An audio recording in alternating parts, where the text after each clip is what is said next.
Allah is my heart's speech, your mercy is what I beseech. Keep in my heart your remembrance, and in your deen allow me to advance. Help me in my quest, permit me to pass the ultimate test. Help me in my quest, permit me to pass the ultimate. بسم الله الرحمن الرحيم. الحمد لله رب العالمين، وصلى الله وسلم وبارك على عبده ورسوله الأمين نبينا محمد وعلى آله وصحبه أجمعين. Dear brothers and sisters in Islam, Assalamu alaikum wa rahmatullahi wa barakatuh, and welcome to the first Ask Huda episode, broadcasting live from Jeddah, and we will be waiting for your phone calls and questions. As you know, the blessed month of Ramadan is one of the greatest seasons to seek the reward and the thawab from Allah the Almighty. And therefore, we should strive to do as much as we can to get closer to Allah Azza wa Jal by doing what He mandated, what He made obligatory upon us, and by staying and refraining from what He had made forbidden for us. If we succeed in doing this, we would be indeed among the best creatures of Allah Azza wa Jal walking the earth. And one of the best means to learn your religion and to know how to worship Allah Azza wa Jal is to ask. Because so many times people, out of goodwill, yet a combination of goodwill and ignorance, they fail to do what Allah Azza wa Jal wants from them to do. Sometimes they do things and it's an innovation. Sometimes they don't do things thinking that it is not part of the deen. Sometimes they say things and they think that this is permissible. And as an example, a lot of the brothers and sisters sent SMSs and emails saying and wishing and saying that Ramadan Kareem. And the word Kareem is generous. And this word Kareem is one of Allah's attributes and names. So Allah Azza wa Jal is Al-Kareem. And we can use this name with the creatures of Allah Azza wa Jal. So we can say that Abdullah, for example, is Kareem. He's generous. This is not the issue. The issue is that is it permissible to say Ramadan Kareem? Well, the scholars say that this is not an appropriate word to say, because Ramadan by itself is not generous. Ramadan is not an entity that gives you and prevents you. It is Allah the Almighty who bestowed His blessings and favors in the month of Ramadan for His servants. And therefore, it is best to say Ramadan Mubarak, for example, or Ramadan is a blessed month. May Allah Azza wa Jal make this month a blessed one, rather than saying that Ramadan Kareem. And I know that a lot of the Muslims say this out of goodwill, but the scholars say that it is best to stay away from it. We have a question from a sister from the UK, and she says that she has worries concerning her prayer because she does not concentrate properly due to whispers of shaitan. So she suffers greatly when she prays. Not only that, even when she used to do and offer sunnah prayers, she used to think that this is a burden rather being something to enjoy. And she ended up leaving sunnah prayer. So when she was discussing with one of her sisters, and she told her that she does not pray sunnah anymore, she ended up saying that I do not like prayers. I do not like to pray. Wal-'iyadhu billah. And she's wondering, I cannot be happy when praying, but I'm praying just to obey Allah the Almighty. So was the thing that I had said wrong, or is it okay? First of all, we have to realize that shaitan is doing his best not to advise you, not to make you live a happy life, but rather to make you go away and to divert your road and to be distracted from the straight path. This is his job. This is his objective in life, to get as many customers and companions with him in hell as possible. And one of the easiest ways of doing so is distracting people by throwing and casting his doubts in their minds. And this is obvious. You see him do this with people when they answer the call of nature. And the majority of these whispers come in the form of an obsession, which just jumps on the person and overwhelms him.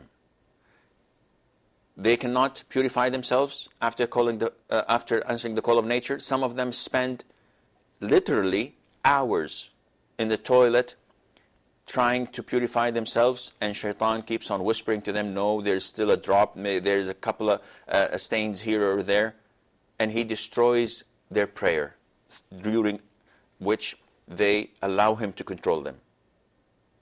He destroys their prayer through casting his whispering in their ears, in their hearts, in their minds about purity. He whispers to people regarding their prayer. Did I miss something? Did I say Allahu Akbar in the beginning? Okay, did I say Subhana Rabbi al-A'la in the sujood? Maybe I did not. So I'll repeat the prayer. And he keeps on casting his whispers until a person ends up repeating the prayer 5 or 6 times. And you can imagine how difficult this is. He casts his whispers to people regarding food. So he becomes obsessed with everything he sees. Is this halal? Well, I have to double check. Even the meat that I eat at my father's house, I have to go and ask my father, where did you buy it from? And then go to the butcher and ask the butcher if he's a Muslim, and I ask him to say the Shahada. Subhanallah, though we're living in a Muslim country. So he keeps on whispering to people about their marriage. I divorced my wife in my head, but now I don't know if I'm married to her or she's divorced. And I did this 1,000 times. And he keeps on casting doubts after doubt. And the only objective, the only target he's seeking is to destroy your religion and to destroy your life. Therefore, I would suggest to the sister to ignore this completely and to think that this is from shaitan. What she said was wrong.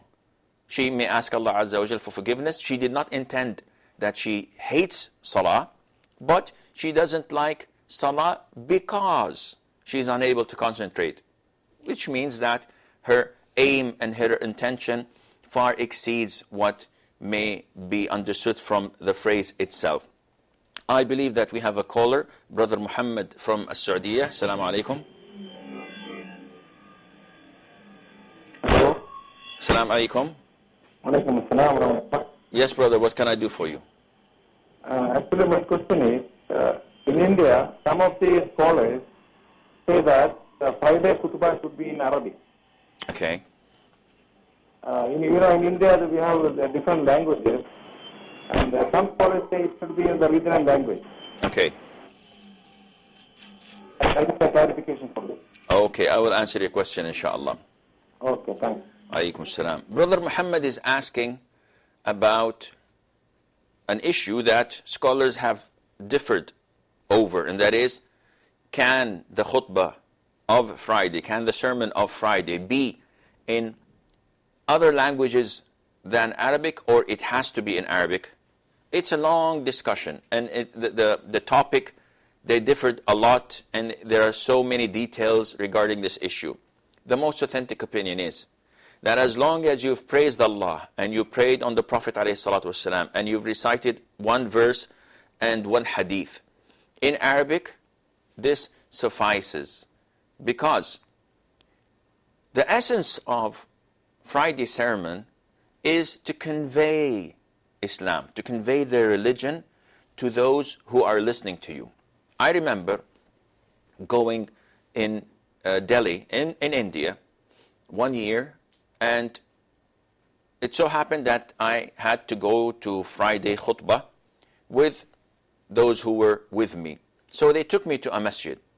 And I looked, and mashallah, the masjid was fully packed. And this was about half an hour or 45 minutes before the khutbah. So we waited, we recited the Quran. And when the imam came, he was in his 70s, maybe in 80s, Allahu Alam. And mashallah, nicely dressed, said Assalamu alaikum wa rahmatullah, sat down, the muadhin gave the adhan. After that, he started and praised Allah, prayed on the Prophet ﷺ, and he started 2 khutbahs, reading it from a book or a booklet, and it was supposed to be in Arabic. So he concluded the khutbah, he prayed the salat, and everybody went home, not coming back until the next or the following Friday. I looked around me, everyone in the masjid was non-Arab. So they definitely did not understand what he was saying. To me as an Arab, I could not understand a single word, except when he said Allah or a Rasul sallallahu alayhi wasallam. Because his Arabic was so bad, I couldn't understand it. So at the end of the day, the only one who got the benefit, hopefully, was the Imam, who read the khutbah, providing that he understood what he read as well. Therefore, the scholars say, the essence of the khutbah is that the people understand and learn their religion from it. And if it's in Arabic and they don't know Arabic, then there is no point of them listening to it, because the highest percentage is on their comprehension understanding. Now, having said that, if I go to a country that the people are native English, they speak only English, their mother tongue is English, I will give the full sermon, the 2 khutbahs, in English. Yet, I'll start with Inna alhamdulillahi nahmaduhu wa nasta'inuhu in Arabic, which includes 3 verses from the Quran, and includes the hadith of the Prophet ﷺ about innovation. And this is the requirement that is required for the khutbah to be correct, as the majority of the scholars say. So, in short, I highly recommend that in non-Arab countries, that the khutbah would be in a language that the majority of those attending would be able to understand. If you are in an Arab country, it has to be in Arabic. If you are in a country that the majority who attend in the masjid know Arabic, it has to be in Arabic, and Allah Azza wa Jal knows best. Brother Lu'ay sends a question, and he says, do we recite anything when we pray behind an imam at the masjid? Like, do we recite al-Fatiha or anything else? Or do we just stay silent? This is an issue of dispute among scholars. And I'm referring to loud prayers. Fajr, the first 2 rak'ahs of Maghrib, the first 2 rak'ahs of Isha. If he recites loudly, are we supposed to just stand silent and not recite anything? Or is it mandatory for us to recite the Fatiha? It's an issue of dispute. And the most authentic opinion of scholars is that Fatiha is not mandatory. If you recite it, it is highly recommended that you do, providing you are able to do this. But if you don't recite it, your prayer is complete and valid. And this is the opinion of Shaykh al-Islam Ibn Taymiyyah, may Allah have mercy on his soul. And this is how you compile all the evidences and apply them. Because we have evidences that state that you should not recite anything except Fatiha. We have also other evidences saying that you have to listen when the Imam is reciting the Quran. So to combine and to join all these evidences without neglecting any of them, the most authentic opinion is that you are recommended to recite the Fatiha, mandatory. And Allah Azza wa Jal knows best. However,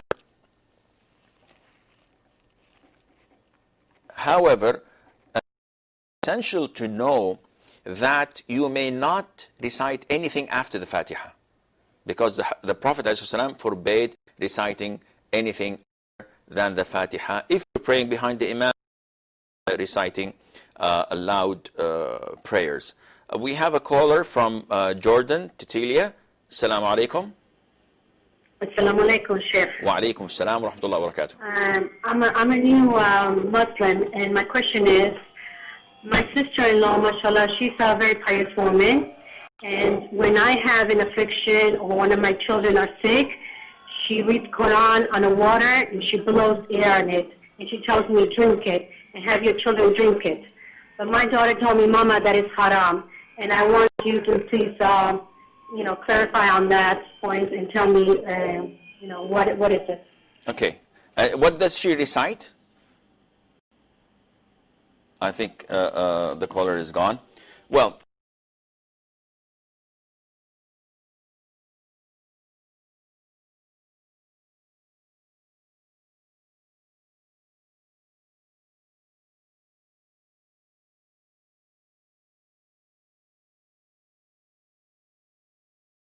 do so. However, ruqya means to recite verses of the Quran, to recite hadith of the Prophet ﷺ, or to supplicate, hoping that Allah Azza wa Jal would cure an illness with this person. And ruqya, if someone offers it to you without you asking it, this is completely permissible. There's nothing wrong in that at all. If you ask someone to make ruqya for you, this is permissible, but it is not recommended. Because the Prophet ﷺ told us that there will be 70,000 of his ummah, of his followers, who would enter paradise without any accountability or punishment. And their characteristics are that they do not believe in bad omen, they do not ask people to do ruqya for them. And there are two other characteristics. So they do not ask people to offer them ruqya, because this means that your trust and reliance and dependence on Allah Azza wa Jal is weak. Instead of going to Allah and asking Him, you're asking individuals to give you ruqya. But it is permissible. Now, the issue is that if I would like to give ruqya, I can do that to an individual. What about if I do ruqya on the Quran? That is, what about if I do ruqya and blow that I recite, whether it's Quran or Sunnah, on a glass of water and then drink from it or wash my face with it? Is this permissible or not? Some scholars say that this is baseless because it was not done by the Prophet ﷺ. Others said this is true, it was not done by the Prophet ﷺ, but there are few narrations here and there about the companions and about the followers of the companions, of the tabi'een, of doing something similar to that. And that is because reciting the Quran is part of the ruqya, no doubt in that. Healing through the Quran is also an accepted process. So what makes it not permissible to blow on water and drink of water, especially if that water is Zamzam? And people say, and scholars say, that this is permissible because I'm not going to someone else, I'm not burning incense, or I'm not putting herbs or something. I'm just reciting over water, and water is drunk, and this helps, inshallah, in the healing process. Therefore, Sister Titilia, I say that it is completely permissible to recite something that is known to be authentic, Quran, Sunnah, or supplication that is in Arabic and it's understood. What is not permissible is to go to sorcerers or to people that would make things that are not in accordance to the Sunnah. I believe that Brother Ahmed from Kenya is on the line. Assalamu alaikum. I think we've lost Brother Ahmed. I hope he calls back.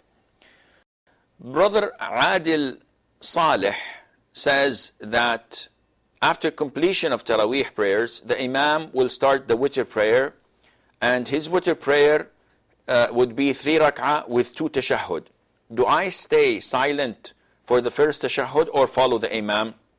Well, we've stated so many times that the most authentic opinion of scholars, which is backed by the authentic hadith of the Prophet ﷺ, is that to pray witr when we pray it 3 rak'ahs without sitting in the first tashahhud, in the second rak'ah.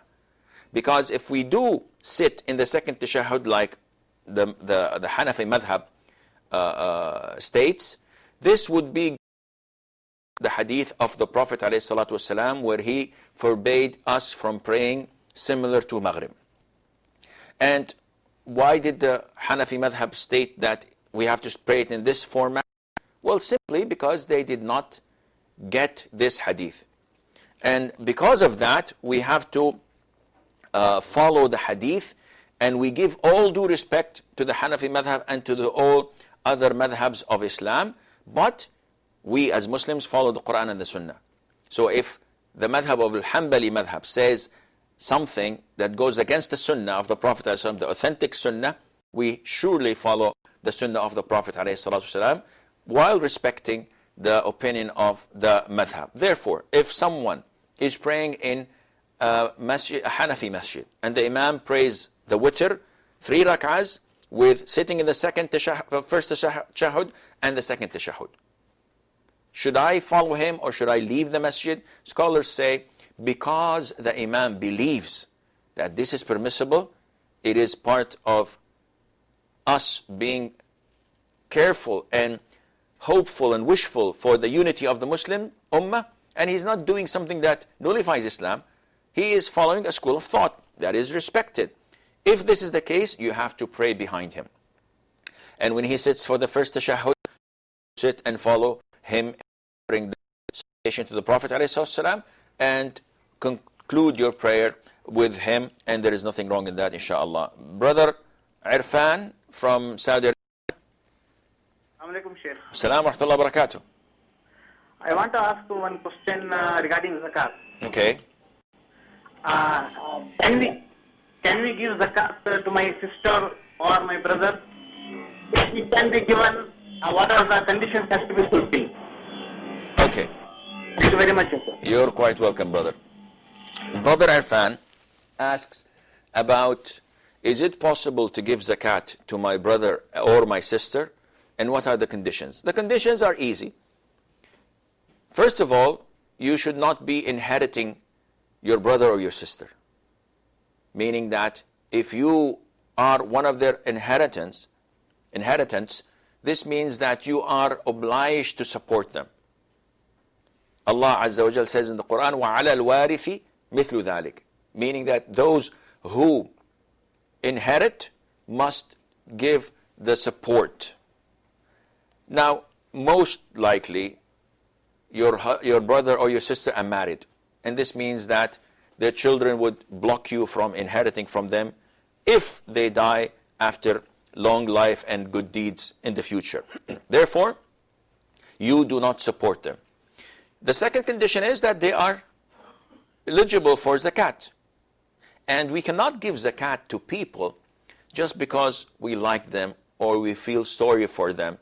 I get a lot of callers asking, is it permissible to give my maid zakat? Can I give my co-worker from my zakat? I have a friend who is having problems. Can I give him from the zakat? Now, if you investigate a little bit, you would find these people are not needy. So, if this is the case, you cannot give them from the zakat. Meaning that it has to be among the 8 types of people mentioned in chapter 9, verse 60 in Surah At-Tawbah, where Allah Azza wa Jal gave us 8 categories that must or should only get the zakat. Poor or needy. So if your brother or your sister are really poor, they don't have anything, or they're needy, they have their day-to-day provisions, but they have a problem when it comes to paying fees to the school,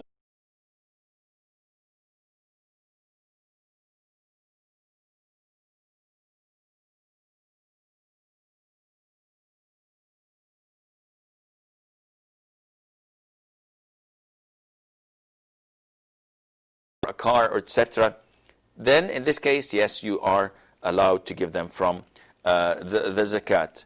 I believe that Brother Uthman is with us from Sudan. Hello. Assalamu alaikum. Wa alaikum assalam. I have one request. If you please turn off the volume from your TV set. Alaikum salam.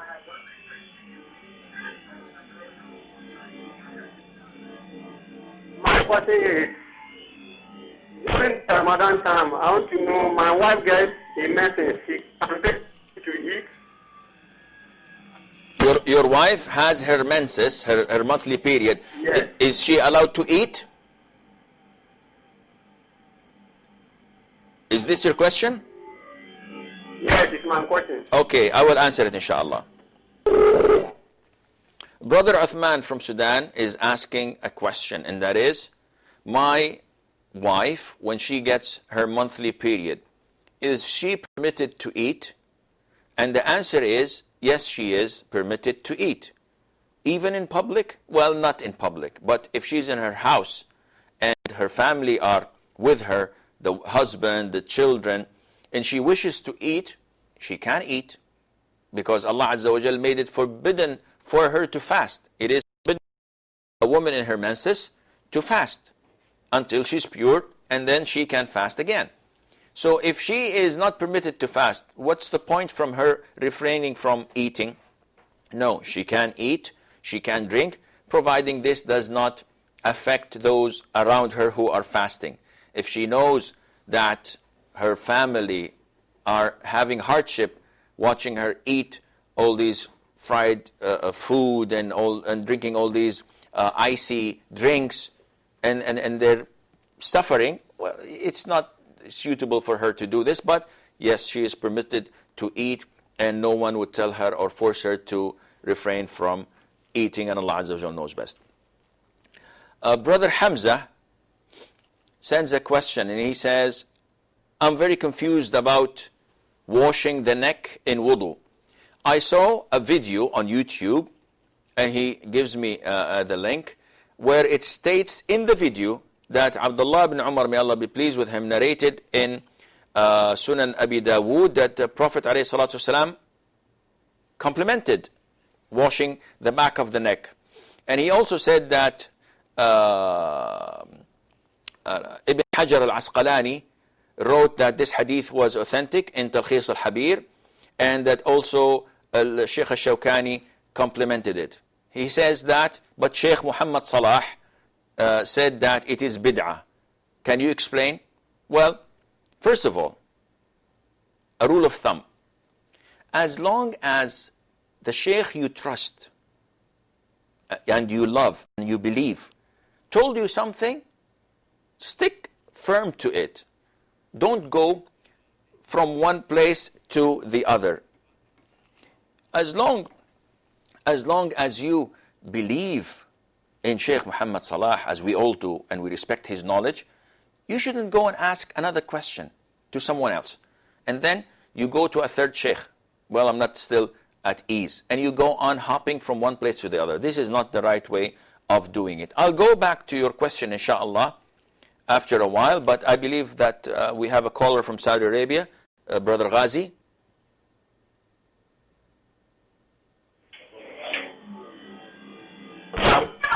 Yes, brother. Sheikh. Wa alaykum assalam wa rahmatullah. I would like to know if zakat has to be paid If zakat is what? on the bank balance of last year, or I would like to know if zakat has to be paid on the bank balance of last year or the current bank balance. Okay, I will answer your question, inshallah. Okay, before answering Brother Ghazi's question and going back to Brother Hamza's question, I think we have a break, so stay tuned, and inshallah we will be right back.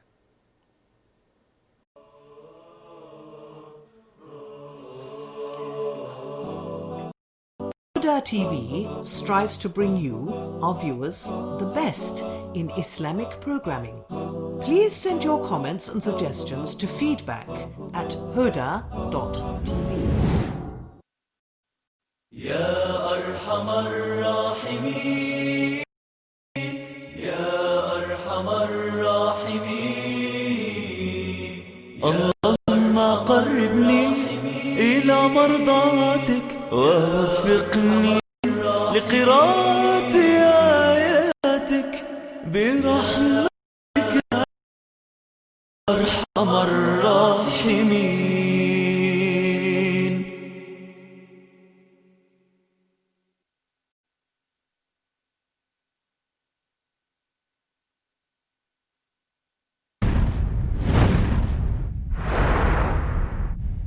There is an American sister who is very active in Da'wah in Egypt, told me personally that she traveled between Buddhism, Christianity and different sects.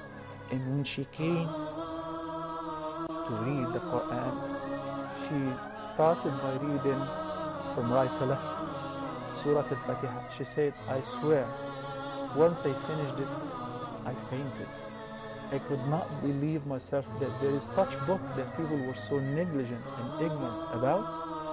That has to be the book of Allah subhanahu wa ta'ala. And she said, I accepted Islam simply after reading Surah Al-Fatiha and knowing the first chapter, 7 verses. 7 verses. The Arabic itself, which is Allah subhanahu wa ta'ala spoke the Quran. So this is by itself is a medicine. It is the word of It's Allah. a word of Allah subhanahu wa ta'ala. It goes into the heart. It was not created, rather Allah spoke.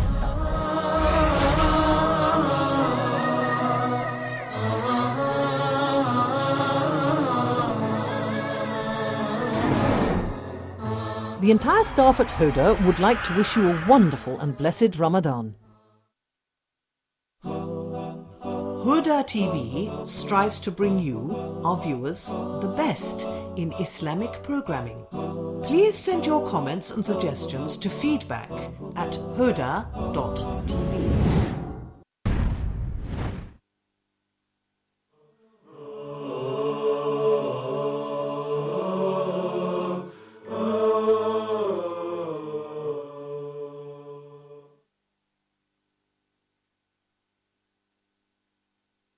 Brother Hamza was asking about the issue of washing the back of the neck.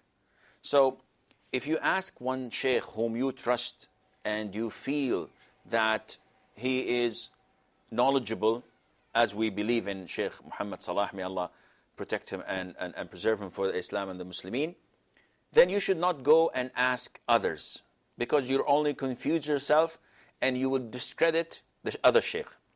And what the sheikh said is exactly correct, and this is what all the scholars of Islam said, beginning from the Nawawi, and he mentioned this in his book Al-Majmu', and he said that this is an innovation. And also Al-Imam Al-Shafi'i, Mubarak, Abdullah ibn Mubarak, Sufyan al-Thawri, they all stated that this is an innovation, it is not part of Islam. As for the clip you saw on YouTube, where the Sheikh says that Ibn Umar said in an authentic hadith, which was authenticated by Ibn Hajar, I went back to the hadith. The hadith is not authentic at all. And Ibn Hajar, in his book At-Talkhis al-Habir, he also stated that this is a fabricated hadith. It's mawdu'. So this gives you an indication that whoever authenticated this hadith is definitely not knowledgeable, and that you should stay away from him, because he is relaying to you false information.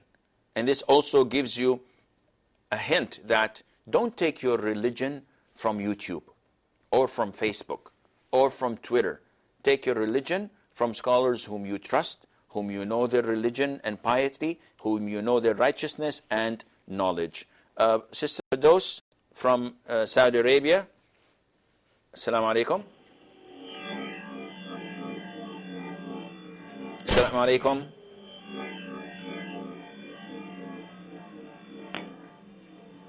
What value? Brother Firdaus then. Hello, hello. Value.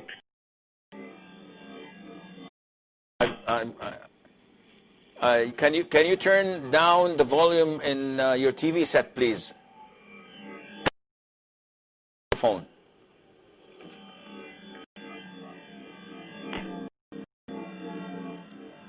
Or maybe try and call back again.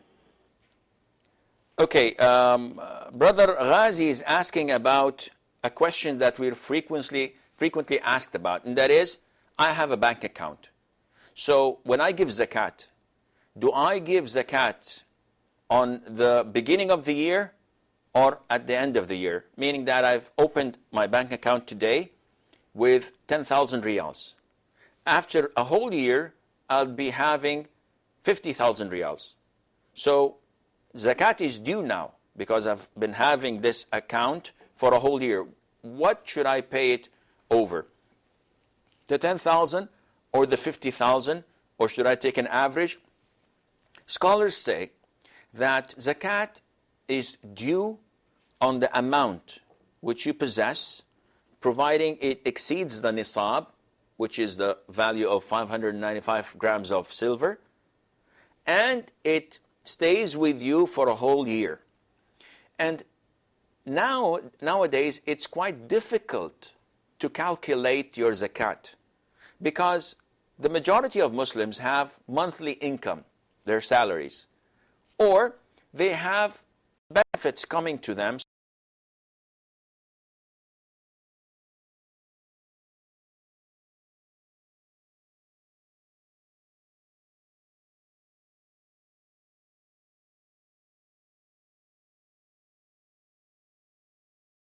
In the first month, so a whole year afterwards, I would give 2.5% on what I've deposited on the first month. The second month, when I deposited the 2,000 riyals, I should give 2.5% of that on the second month a year later. And likewise, to what I deposited on the third month, it would be the same. Now, we have a problem, and okay, I think we have a caller from Nigeria, so I'll continue with the question. Adil, assalamu alaikum. Wa alaikum assalam. Yes, sister. Raise your...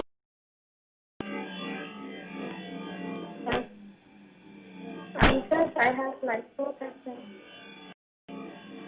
My first question is concerning the pregnant and nursing women that can start during Ramadan.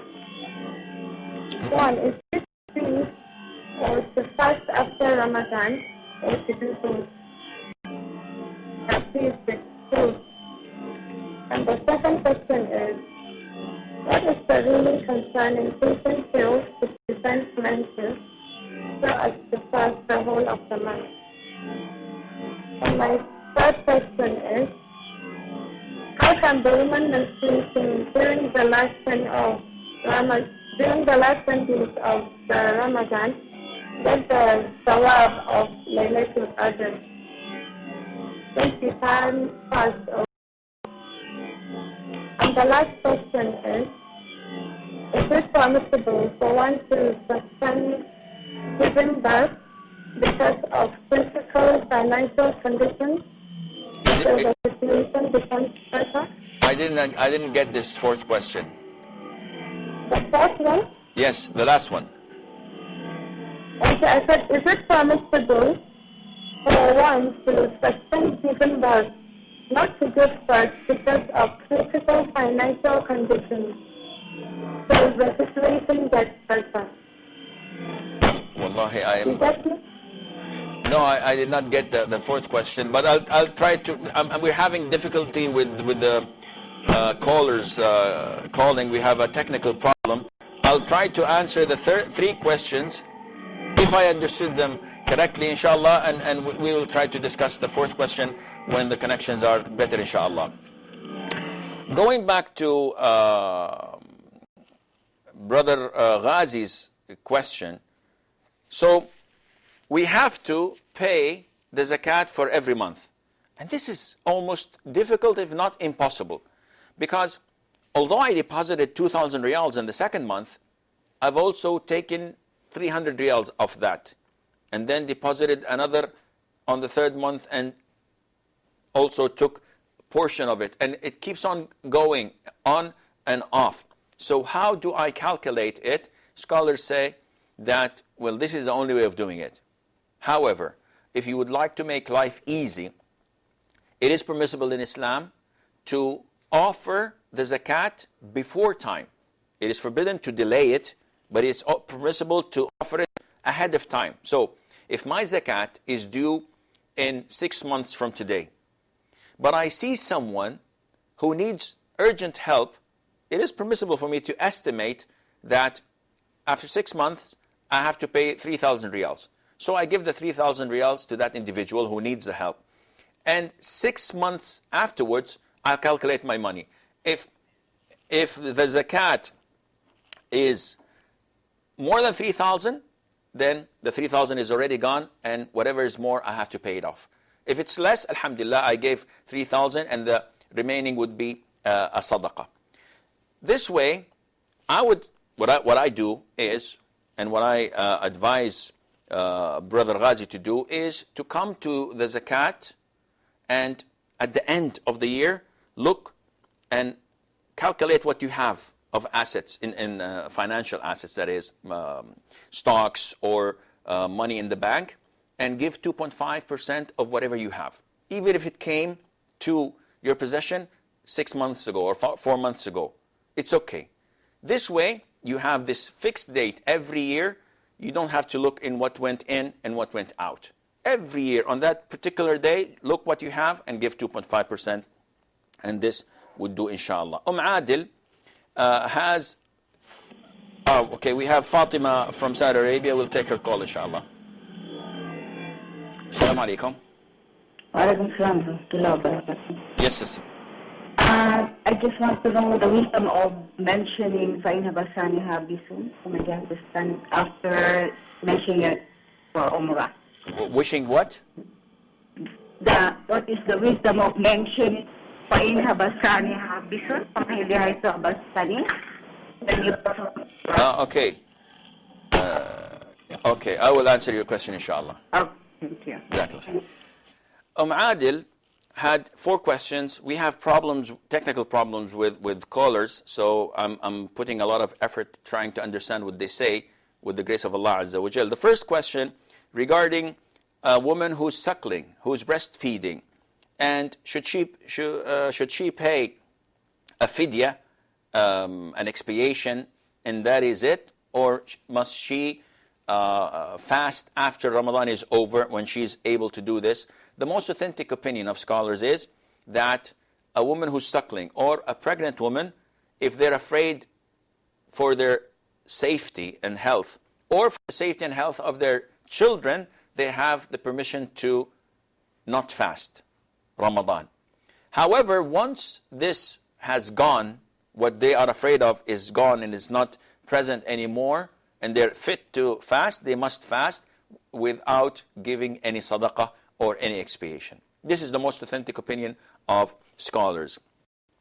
Regarding the second question, is it permissible for a woman to take contraceptives, pills, so that she would not get her monthly menses during the month of Ramadan, so that she'd be able to fast the whole month of Ramadan? Scholars say that if it is proven medically,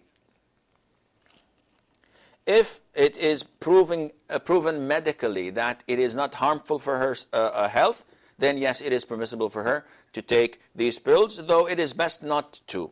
It is best to keep things natural, and this is Allah Azza wa Jal's, what He has prescribed upon females to have this monthly period, and she should accept this. The final question, I will postpone this until I get the second caller, Sister Raja from Saudi. Hello. Yes, Assalamu alaikum, sister. Assalamu alaikum. Assalamu wa barakatuh. Ramadan Kareem. I said Ramadan Kareem at the very beginning, but maybe you did not watch the program. It's Ramadan Mubarak rather than Kareem. Okay, brother, I have 3 questions actually. Okay. The first thing is, the notion that I had in my, I've learned is that before you can wear your niqab, you must totally submit yourself. Now, due to the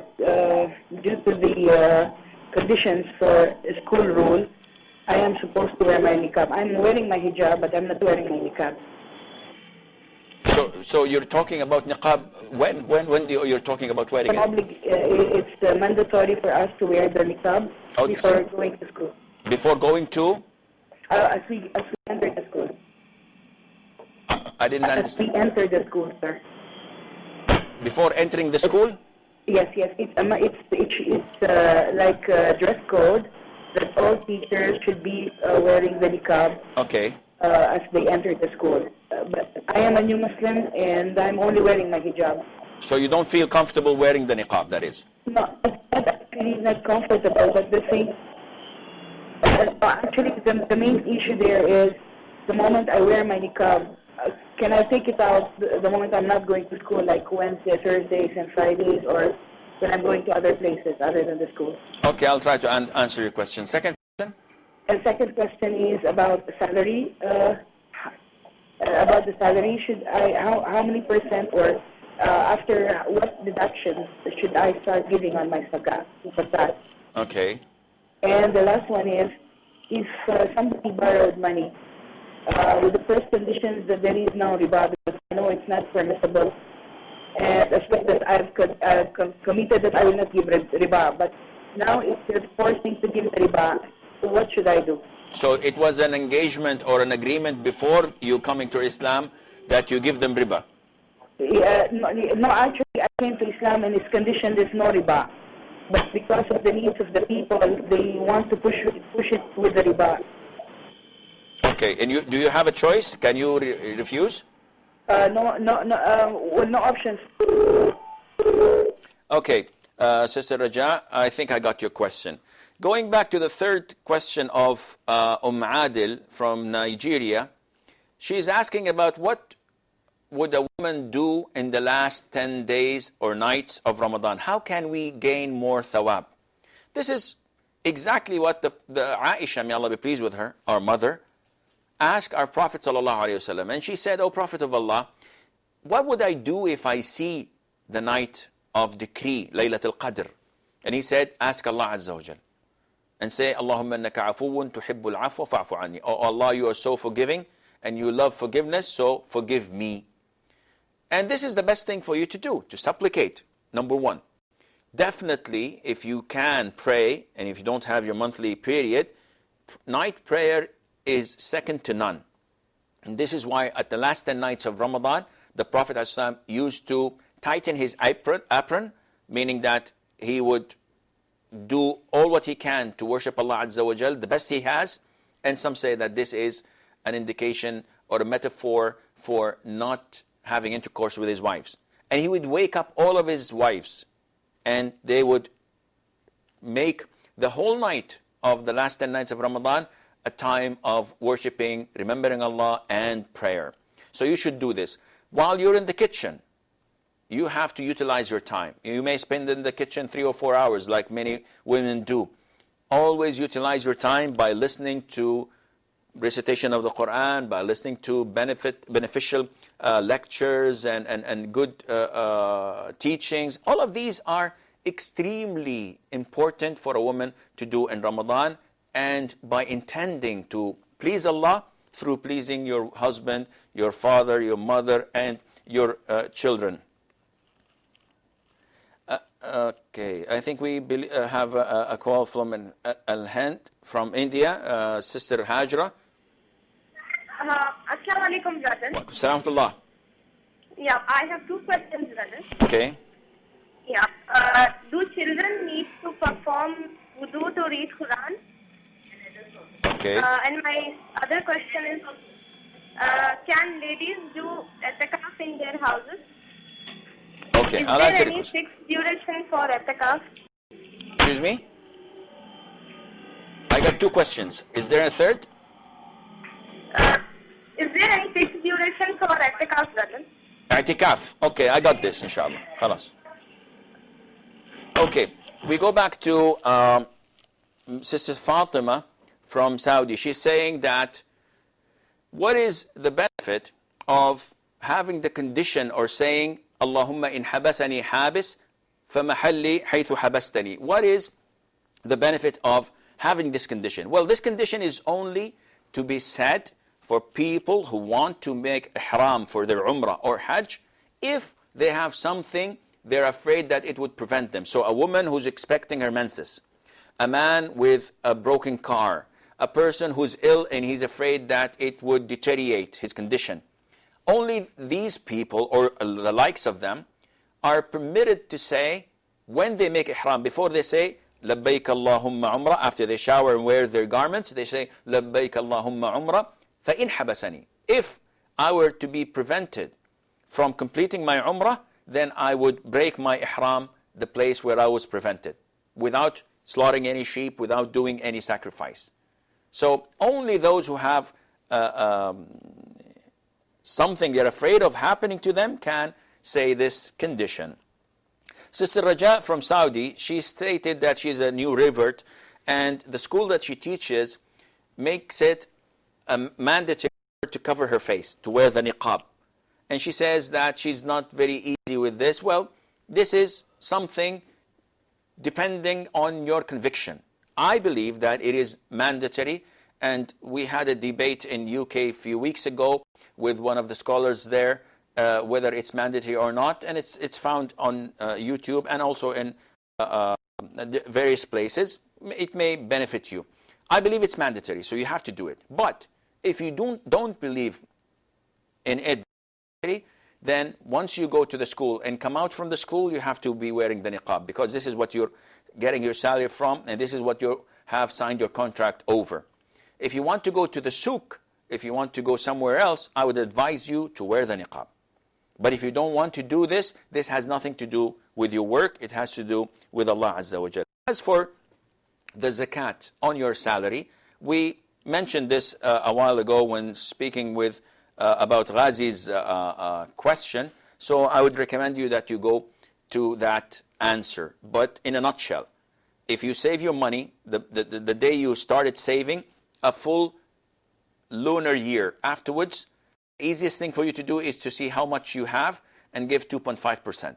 This is, and then make this a fixed date. Every single year, on that particular day, calculate what you have and give 2.5% just to be on the safe side. As for the loan, she said that she borrowed money and it was interest-free, but now all of a sudden those who lent her the money are forcing her to pay an interest, riba, which is a major sin. This can be acceptable or can be imagined in non-Muslim countries. In this country, alhamdulillah, or in Muslim countries, nobody can force you to do this. And if they do, you just go to the authorities and complain, because you have a paper, you have witnesses, alhamdulillah.